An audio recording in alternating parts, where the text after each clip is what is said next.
ছোট বাচ্চা অসুস্থ হয়ে পড়লে দোয়াটি পড়ে ফু দেন, আল্লাহ তাআলা তাকে সুস্থতার নিয়ামত দান করে দিবেন। অনেক সময় বিশেষ করে যে সমস্ত মায়েরা নতুন বাচ্চা দুনিয়াতে জন্ম দিয়েছেন, অনেক সময় বাচ্চারা বিভিন্নভাবে অসুস্থ হয়ে যায়, ঠান্ডা জ্বর কাশি লেগেই থাকে। এই ঘটনা রাসূলুল্লাহ সাল্লাল্লাহু আলাইহি ওয়াসাল্লামের নিজে একবার জিবরাইল আলাইহিস সালাম নবীজির কাছে হাজির হলেন। হাজির হওয়ার পরে রাসূলুল্লাহ সাল্লাল্লাহু আলাইহি ওয়াসাল্লাম একটু চিন্তিত ছিলেন, পেরেশান ছিলেন। রাসূলুল্লাহ সাল্লাল্লাহু আলাইহি ওয়াসাল্লামকে জিবরাইল আলাইহিস সালাম বললেন, ইয়া রাসূলুল্লাহ, ইয়া হাবিবাল্লাহ, আজকে আপনাকে একটু চিন্তিত মনে হচ্ছে, কি হয়েছে?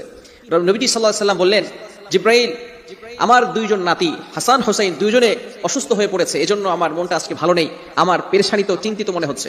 এবার জিবরাইল আলাইহিস সালাম বললেন, ইয়া রাসূলুল্লাহ, ইয়া হাবিবাল্লাহ, আমি আপনাকে একটা দোয়া শিখিয়ে দেই, যে দোয়া পরে যদি আপনি আপনার নাতিদেরকে ফু দিতে পারেন, আল্লাহ তাআলা আপনার নাতিদেরকে সুস্থতার নিয়ামত দান করে দিবেন। রাসূলুল্লাহ সাল্লাল্লাহু আলাইহি ওয়াসাল্লাম সেই দোয়াটি পরে ফু দিলেন, সাথে সাথে তারা দুইজনে, হাদিসের ভিতরে এভাবে এসেছে, ইয়ালাবান, তারা দুইজনে খেলা শুরু করে দিল, উঠেই সুস্থ হয়ে তারা খেলাধুলা করা শুরু করে দিল। এজন্য আমরা ছোট বাচ্চাদেরকে এই দোয়াটা পরে ফু দেব। দোয়াটি হচ্ছে, আউযু বিকালিমাতিল্লাহিত তাম্মাতি মিন কুল্লি শাইতানিন ওয়া হাম্মা ওয়া মিন কুল্লি আইনিল লাম্মা। এই ছোট্ট দোয়াটি আমরা